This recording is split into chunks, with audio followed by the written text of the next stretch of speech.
Thank you sir, thank you for माननीय श्री मनोज कुमार झा जी।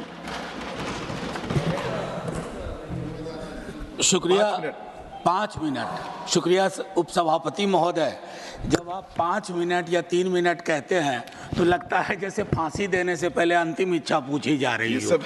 ये समय आप ही लोग तय करते हैं, मैं जानता हूं करता। सर, आपका दोष थोड़े ही है, लेकिन दुखड़ा भी कहाँ रो। आप बोले।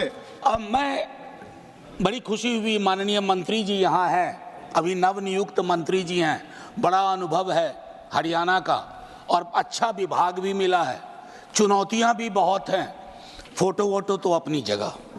सर, मैं स्मार्ट सिटी से अपनी बात शुरू करूंगा। अब ये स्मार्ट सिटी सरकार भी बहुत बोल नहीं रही है सर। इनकी एक चीज मुझे अच्छी लगती है, अच्छा सा नाम रखो, उस नाम के पीछे काम ना हो तो धीरे धीरे बोलना कम कर दो उसके बारे में। अब अभी हाल में राष्ट्रपति भवन में गणतंत्र मंडप बना। साहब, गणतंत्र का मंडपीकरण नहीं होना चाहिए, ये उचित नहीं लगता है। बहरहाल उपसभापति महोदय, विजय साई रेड्डी जी, प्रियंका जी, इन लोगों ने बड़ी चिंता व्यक्त की पार्लियामेंट की बिल्डिंग में कल जो हुआ या पिछले वर्ष जो हुआ। मैं कहता हूं नासमझ लोग हैं सर। ये तो विशुद्ध भारतीयता का एहसास कराता है कि जब बाल्टी से पानी सर टपक रहा हो। शब्द चेक कर लीजिएगा, नासमझ शब्द। अच्छा, मैं वापस लेता हूं ना, एकदम भूपेंद्र भाई, इसलिए आपको यहां रहना चाहिए। मैं ये कहना चाह रहा था कि मेरे साथियों ने शायद इसकी मर्म को नहीं समझा कि छत टपक रही है, बाल्टी लगी हुई है, पूरा हिंदुस्तानी फिल्मों का सीन है। मैं इसलिए उसके लिए शिकायत ही नहीं करूंगा, बस शिकायत नहीं करूंगा। सर, मेरी दूसरी चिंता है कि स्वच्छ भारत अभियान में गांधी जी के चश्मे को हम टांग देते हैं। वैसे स्वच्छता की ओर गांधी जी का चश्मा, जरूरत थी चश्मा पहनने की, चश्मा वहां रख देने की नहीं। गांधी का चश्मा नहीं पहन सकते क्योंकि दो परस्पर विरोधाभासी चीजें, गांधी और दूसरा मैं नाम नहीं लूंगा, एक साथ नहीं चल सकती, क्योंकि मुझको नाम लेना भी बुरा लग रहा है। सर, तीसरी मैं मंत्री जी को कहूंगा, स्ट्रीट वेंडर्स शहरों की रीढ़ होते हैं, उनके साथ न्याय कीजिए। नाइंसाफी हो रही है उनके साथ। आपकी नीतियां कुछ बनती है, पुलिस प्रशासन किसी और तरीके से एक्ट करता है, और उस मद में जिसको हम कहते हैं पीएम स्वनिधि, आपका एलोकेशन भी 30% कम हो गया। तो मैं आपसे आग्रह करूंगा, उसको देखिए।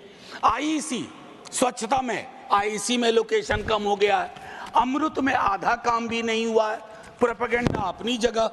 और मैं एक चीज कहूंगा माननीय मंत्री जी को आपके माध्यम से, सर, शहरीकरण की जरूरतों को गांव को समझे बगैर नहीं किया जा सकता।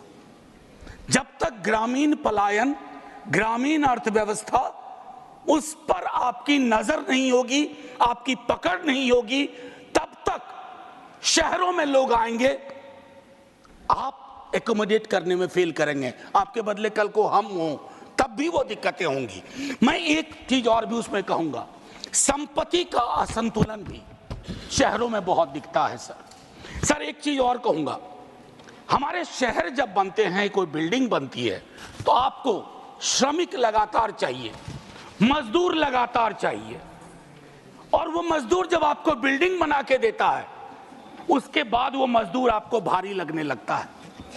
वो जहां रहते हैं उसको आप स्लम कहते हैं, और उस स्लम को अपनी नजरों से दूर करना चाहते हैं। स्लम हमारी नीतियां पैदा करती है।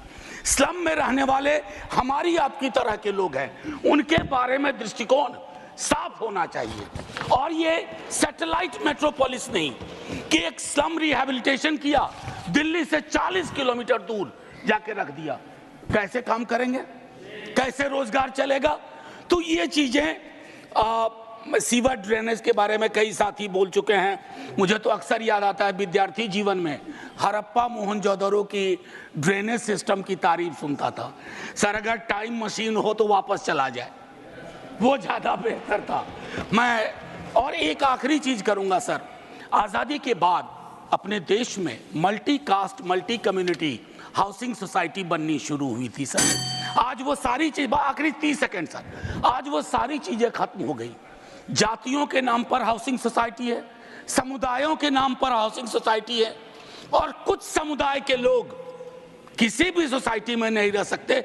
ये हमारी राजनीति और नीति ने तय कर दिया है। शुक्रिया सर, जय हिंद। श्रीमती जया अमिताभ बच्चन।